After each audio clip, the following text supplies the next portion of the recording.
The year 2025 did not begin with trumpets in the sky or fire falling from the heavens. It began far more quietly. A short headline about a new respiratory variant. A muted announcement that emergency rooms were reaching capacity. A small line at the bottom of a news page. Temporary suspension of admissions. Nothing that screamed apocalypse. Just a subtle pressure in the air, as if the world itself were breathing a little heavier than before. And then, slowly, those isolated moments began to align. Flights were delayed, not because of storms, but because hospitals had no staff to spare. Cities that once boasted some of the most advanced healthcare systems on Earth were suddenly forced to confront an ancient and merciless question. Who gets treated first? Doctors were no longer debating optimal care. They were quietly deciding who still had a chance. This is not the language of speculation. This is the language of reality. And if there is a passage in Scripture that captures this moment with unsettling precision, it is the image of the rider who brings pestilence unannounced, uncelebrated, moving forward while corridors fill and hope thins. Revelation speaks of authority given to kill with sword, with famine, and with plague. In our age, the sword no longer needs steel. It takes the form of numbers on a heart monitor. The plague is no longer a single name, but a convergence. Respiratory viruses, appearing almost simultaneously across continents, diseases once thought eradicated, returning without warning, and the most silent enemy of antimicrobial resistance, eroding the foundations of modern medicine from within. Picture an ordinary morning in a major Asian metropolis. Traffic flows. Cafes open their doors. Life appears normal. Inside the central hospital, however, the air is thick with disinfectant and exhaustion. Beds spill into hallways. Oxygen tanks are rationed. Conversations turn to adjusted standards of care, a sterile phrase masking the truth that not everyone will be saved. This is not a scene from fiction. This is a reality many lived through in 2025. Then the pattern repeated elsewhere. In regions where healthcare systems were already fragile, disease was not a crisis, it was a sentence. Entire communities were pulled into cycles of fever, organ failure, and death that moved faster than any response. There were no sounds of war, yet the aftermath was indistinguishable. Families shattered. Children raised under the shadow of an invisible threat. And perhaps the most disturbing detail was not the death toll itself, but how quickly humanity began to adapt to it. If this had been a single wave, the world might have exhaled in relief. But 2025 did not deliver one enemy. It delivered accumulation. As soon as one variant was identified, another threat surfaced elsewhere. Medical protocols changed month by month, as though chasing something just out of reach. Behind it all, another crisis grew louder. Bacteria that no longer responded to any known antibiotic. Infections once dismissed as routine began to linger for weeks, even months. The confidence that modern medicine had conquered its greatest foes quietly slipped away. Revelation describes this rider as needing no announcement. Death follows him, and he walks without haste, as if no one could challenge him. That image feels disturbingly appropriate for 2025. Not collapse, but erosion. Not panic, but fatigue. Systems strained thin. Societies stretched taut. And hovering over everything, a question few dared to ask aloud. If this is only a warning, what comes after the warning ends? Because danger does not vanish when it is ignored. It simply changes shape. When precautions are discarded too quickly, when concern is dismissed as exaggeration, the rider does not stop. He advances. What made 2025 different was not just the scale of illness, but the psychological exhaustion of an entire planet. People gathered again, Travel resumed. Life pushed forward as if nothing fundamental had shifted. Meanwhile, the numbers continued to climb, quietly, relentlessly. So we must ask the uncomfortable question. If this is not the shadow of an ancient prophecy, then what is it? A coincidence so perfectly timed it defies probability, or the natural consequence of a world that has pushed every system, biological, social, moral, to its limit? Revelation does not demand an immediate answer. It demands attention. Because if 2025 was only the opening movement, then 2026 may be the chapter where symbols stop being metaphors, where disease becomes not just a medical issue, but a moral test. Will we protect one another, or accept cold selection as inevitable? Will we remain awake, or continue to label unmistakable signals as normal? The rider does not need belief to exist. He only needs indifference. And in that indifference, the world takes another step closer to the threshold described thousands of years ago. It begins with a shoreline that no longer looks alive. The water is still, but not calm. Thick, heavy, discolored. A fisherman stands frozen, net in hand, staring at something he has never seen before. The sea smells wrong. Fish float to the surface, their silver bodies dull, lifeless, pushed ashore by gentle waves that seem almost ashamed of what they carry. By midday, the news arrives with a familiar phrase meant to soften reality: environmental anomaly. By nightfall, the coastline is closed, and by morning, the color has deepened from red-tinted to something darker, denser, closer to decay. For centuries, Revelation's words sounded poetic, even extreme. The sea became blood like that of a dead man, and every living thing in the sea died.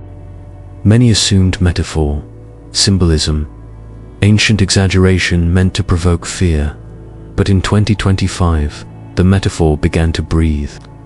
Not all at once, not everywhere, but often enough that scientists stopped calling it rare, and governments stopped pretending it was temporary. What people once referred to casually as red tide had changed character. These were no longer brief algal blooms that disrupted tourism for a few days. They expanded rapidly, fueled by warming waters, agricultural runoff, and industrial waste. Entire stretches of ocean transformed in hours. Blue turned to rust. Clear turned to opaque. The toxins released did not merely kill fish. They stripped oxygen from the water itself, creating vast dead zones where nothing could survive. Standing near these waters, people reported burning throats, headaches, rashes. Children coughed. Elderly residents were rushed indoors. Air itself became part of the contamination. This was not just an ecological problem. It was intimate. It entered lungs. It settled on skin. It blurred the line between environmental collapse and human health crisis. Revelation does not say the sea will look like blood. It says it will become like the blood of a dead man, thick, foul, motionless. That detail matters. Dead zones are not merely red in color. They are suffocating. Oxygen disappears. Life cannot recover. And by 2025, scientists had identified hundreds of these regions worldwide. Some expanding silently, others colliding, forming massive underwater deserts stretching farther each year. The sea has always been humanity's quiet provider. Food, trade, stability. Nearly 1 billion people depend on it directly. And yet, throughout 2025, warning after warning emerged. Coral systems bleaching beyond recovery, fisheries collapsing overnight, coastal economies unraveling with no clear replacement. Ports closed not because of war, but because the water itself had become hostile. Climate models whispered something even more unsettling. If global temperatures rose just slightly further, some of these dead zones would not recede. they would stabilize. Permanent scars across the ocean's surface, entire ecosystems erased not by a single disaster, but by accumulation, heat layered upon pollution, neglect layered upon denial. And when the sea dies, the consequences do not remain at the shore. Food chains fracture, prices rise, hunger follows. Respiratory and neurological illnesses increase as toxins spread through air and water. Even more disturbing is what thrives in these oxygen-depleted environments. Anaerobic bacteria, organisms capable of producing unfamiliar and highly resistant diseases.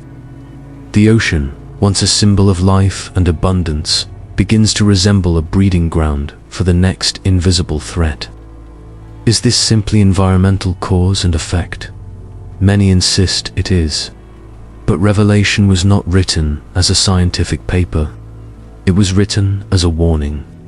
And warnings often describe outcomes without explaining mechanisms. The text does not argue how the sea turns to blood. It tells us that it does. And now, humanity is watching oceans change in ways once considered impossible within a single generation. By the end of 2025, what unsettled people most was not a single event, but the pattern. These transformations were not isolated. They appeared across continents. They accelerated together, and they arrived alongside other pressures, disease, conflict, economic strainers, if multiple systems were unraveling in synchrony. If 2025 marked the moment the sea began to sicken, 2026 looms as the year it could collapse beyond recovery. Researchers warned openly, once certain thresholds are crossed, no technology can reverse the process. Not quickly, not safely, and certainly not without sacrifice. Entire coastal populations may be forced inland. Global food supplies could destabilize. What was once background noise becomes the dominant crisis. So again, the question rises, uncomfortable and unavoidable. If these words were written nearly 2,000 years ago, and the imagery now matches reality with such precision, are we witnessing coincidence or convergence? And if this is only the second sign, what does it say about the signs still ahead? Because Revelation does not isolate its judgments. They cascade. One prepares the ground for the next. The sea weakens, and nations grow desperate. Resources shrink, and conflict sharpens. Systems tighten their grip in the name of survival. And humanity, standing at the edge of a dying ocean, is forced to confront a truth it has long resisted. The planet is not endlessly forgiving. The water recedes from shore, leaving behind rot, silence, and questions no one wants to answer yet. But the sea has already spoken, and if its voice is ignored, it will not need to speak again. The first sign is not an explosion. It is a tone, a change in how leaders speak, a sharpness in language that replaces caution. In early 2025, headlines began to feel heavier, as if every report carried an unspoken warning beneath the words. Diplomatic statements grew shorter. Military briefings grew longer. Maps returned to television screens, lines drawn in red, arrows pointing toward borders that suddenly mattered again. Peace did not collapse in a single moment. It was quietly withdrawn. Revelation describes the second horseman as one who is given authority to take peace from the earth, so that people should kill one another. There is no mention of ideology, no justification, only the result. Peace is removed, and violence fills the vacuum. In 2025, that description stopped feeling symbolic. It began to feel observational. In the Middle East, the air itself seemed charged. Missiles crossed night skies with terrifying regularity, intercepted just high enough for civilians to watch them explode like artificial stars. Cities learned to count time not by clocks, but by sirens. Families slept, dressed, ready to run. What began as regional conflict hardened into something more volatile, an alignment of threats, where one miscalculation could ignite a chain reaction far beyond its origin. Further north, the war that many believed had become contained refused to stay that way. New weapons appeared, new fronts opened. Borders that had felt stable for decades suddenly felt theoretical. Alliances tightened, and with them, fear. Europe, long accustomed to peace as a default, began preparing for scenarios once reserved for history books. Cyber attacks struck infrastructure, power grids flickered, communication networks faltered. The sword was no longer steel, it was code. Across the globe, tension coiled in the Asia-Pacific. Military aircraft tested airspace limits daily. Warships maneuvered with deliberate proximity. Submarines surfaced where they were not meant to be seen. Analysts spoke openly about probabilities that once felt unthinkable. Not if, but when. Not whether, but how contained. Humanity stood closer to a confrontation between nuclear powers than at any point in living memory, and yet daily life continued, numb beneath the threat. But the second horseman does not ride only across borders. He moves through societies. As 2025 unfolded, violence seeped into places once considered insulated from it. Cities experienced nights when emergency sirens overlapped endlessly, as if competing for attention. Acts of brutality became routine headlines. Schools, supermarkets, houses of worship spaces meant for safety became sites of bloodshed. The shock did not last long. The news cycle moved on. And that, perhaps, was the most revealing change of all. Revelation does not merely describe killing. It describes a world where people turn against one another. In 2025, polarization sharpened into something more dangerous than disagreement. Language dehumanized. Opponents became enemies.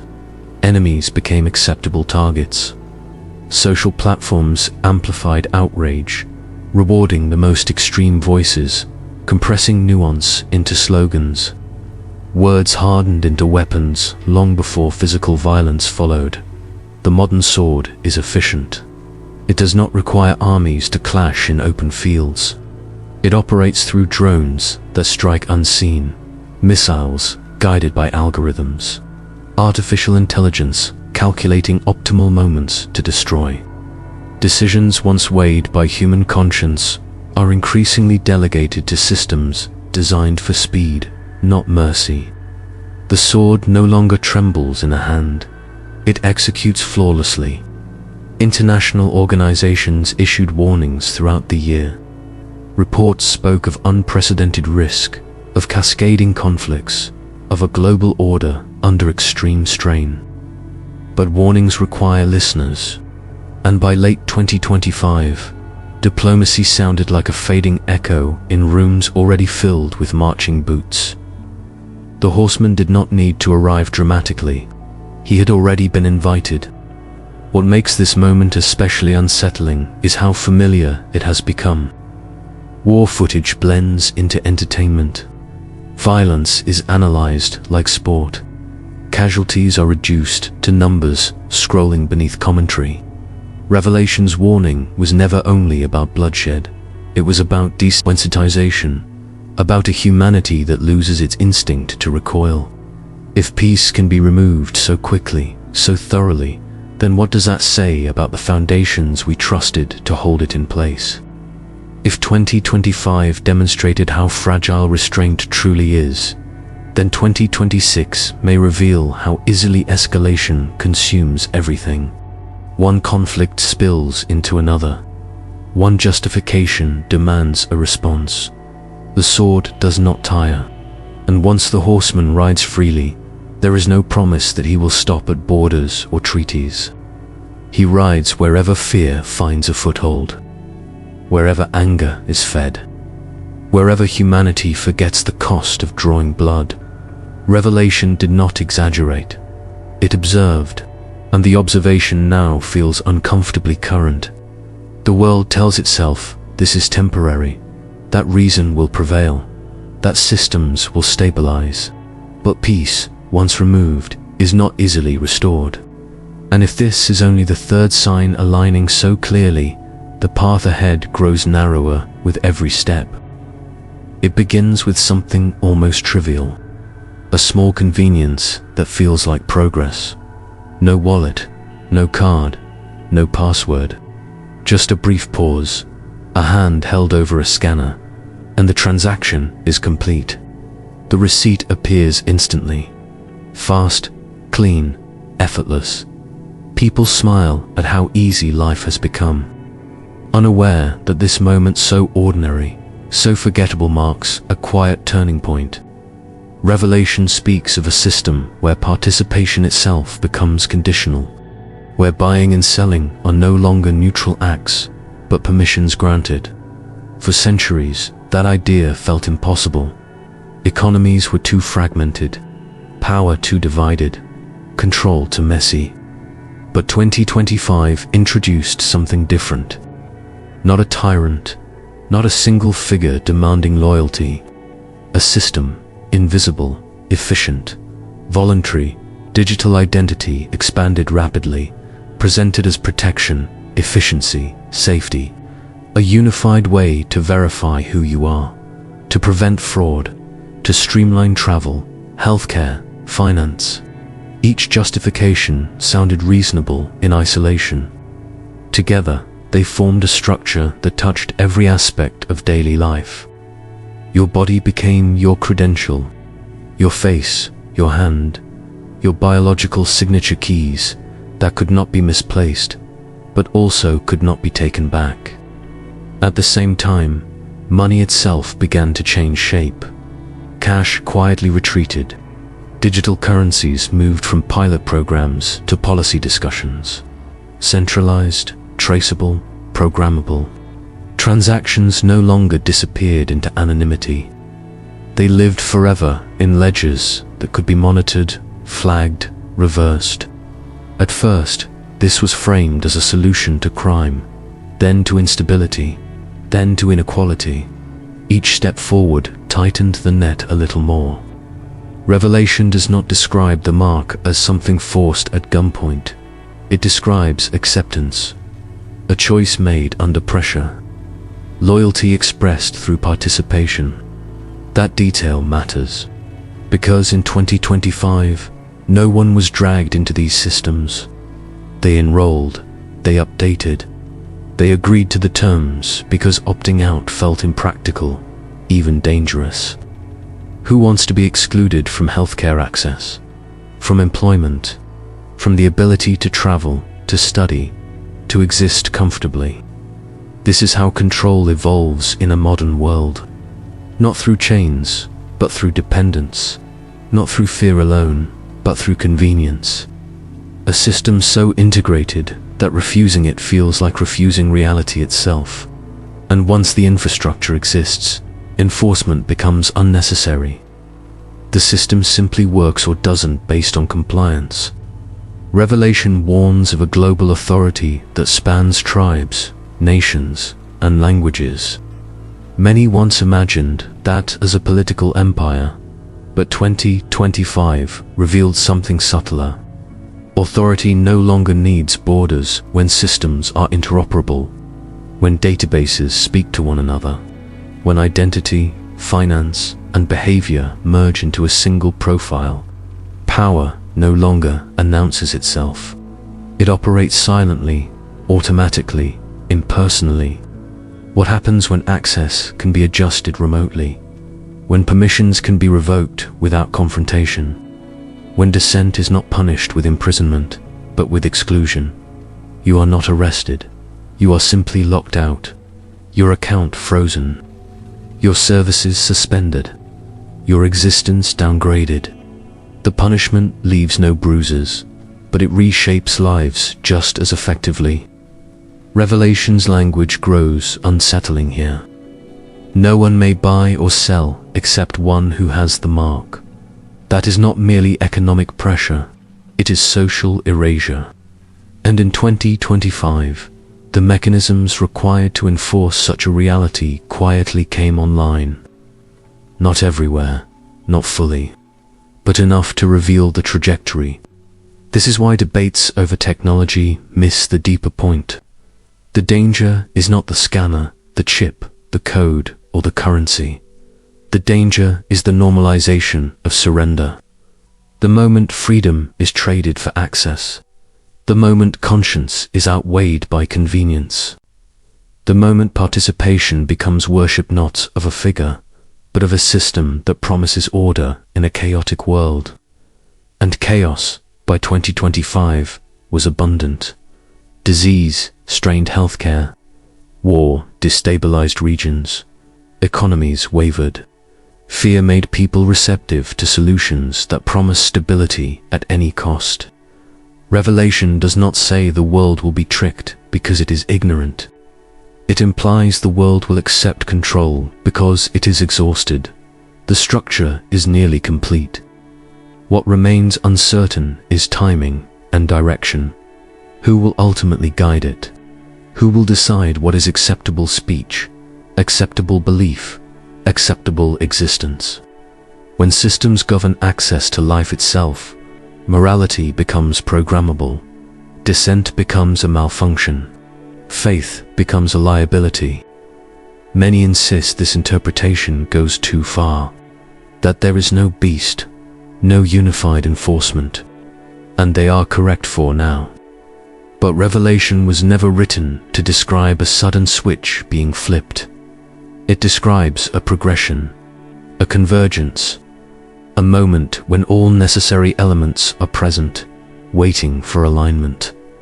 By the end of 2025, the pieces were visible. Digital identity, centralized finance, algorithmic moderation, behavioral scoring, none of them labeled as tyranny, all of them marketed as solutions. And once solutions become infrastructure, turning back is no longer an option. The question for 2026 is not whether such a system can exist. That question has already been answered. The question is when participation will stop being optional. And when that line is crossed, the debate will no longer be technological or political. It will be spiritual, because the mark is never only about control. It is about allegiance, about what home people trust to secure their future. And when survival depends on submission, the choice becomes the test Revelation warned about long ago. The cage does not slam shut. It closes gently, quietly, one convenience at a time. By late 2025, something deeper than crisis began to crack. It was not only hospitals, oceans, or borders. It was confidence. Markets trembled with a nervous energy that no policy announcement could calm. Charts spiked and collapsed within hours. Fortunes vanished as quickly as they had been created. Ordinary people felt it first in small ways. Prices rising faster than wages, savings losing meaning, a quiet anxiety settling in each time a purchase was made. The system that had promised endless growth no longer felt solid beneath their feet. Revelation names this collapse Babylon. Not merely a city, but a symbol. A civilization built on excess, speed, and appetite. A world that trades everything, including human dignity, for profit. Babylon does not fall because it is attacked. It falls because it rots from within. And in 2025, the rot was no longer hidden. Supply chains snapped under pressure from war, climate disruption, and political brinkmanship. Entire regions experienced shortages, not of luxury, but of essentials: food, medicine, energy. At the same time, reports surfaced of unprecedented wealth accumulation at the very top. A few grew richer as millions slipped into uncertainty. The middle ground thinned, trust evaporated.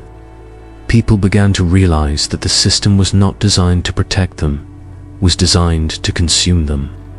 Revelation describes merchants weeping, not for the fallen, but because no one buys their goods anymore. That detail matters. It exposes a moral failure deeper than economics. A world that mourns profit more than people cannot stand forever. And when faith in money collapses, humanity scrambles for something else to believe in. As pressure mounted, something else intensified quietly. Faith itself came under strain, not through open persecution alone, but through erosion. Belief became inconvenient. Morality became negotiable.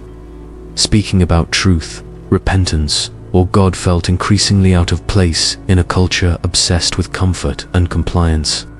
Revelation speaks of a dragon enraged, turning his attention toward those who refuse to bend. In 2025, that war no longer felt symbolic. It moved through institutions, platforms, laws, and narratives, squeezing belief until silence felt safer than conviction. And then, beneath it all, the ground began to stir. Volcanoes that had slept for decades awakened within days of one another. Columns of ash rose into darkened skies. Entire cities evacuated. Air traffic halted. The earth itself seemed restless, convulsing along fault lines that encircled the planet like a scar. Revelation speaks of something like a burning mountain hurled into the sea. Fire, earthquake, chaos, unleashed not by human hands, but from below. Geologists spoke cautiously, but concern seeped through their words. Pressure was building. Magma chambers shifted. The planet's crust strained under forces long ignored. The question was no longer if a major event would occur, but when. And if it did, the consequences would ripple far beyond the eruption itself. Faltered climate, disrupted food supply, mass displacement. It felt as though every layer of reality was responding at once. Economy, faith, nature, systems, humanity believed it controlled, revealing how fragile that control truly was. And now, the pace must slow, because Revelation is not written to leave humanity in terror. It is written to awaken. Beneath its warnings runs a quieter promise, that chaos is not the final word, that collapse is not the same as abandonment, that even when Babylon falls, even when the earth shakes, there is still a foundation that cannot be moved. As the noise of 2025 fades into memory and the uncertainty of 2026 approaches, fear is not the invitation. Awareness is the call, is not to panic, but to remain steady, to anchor identity in something deeper than systems that rise and fall. To remember that faith was never meant to depend on comfort or certainty. The world may tremble, markets may fail, mountains may burn, but not everything that shakes is meant to be destroyed. Some things shake so that what is true can finally be seen. And in that truth, there is still room to breathe.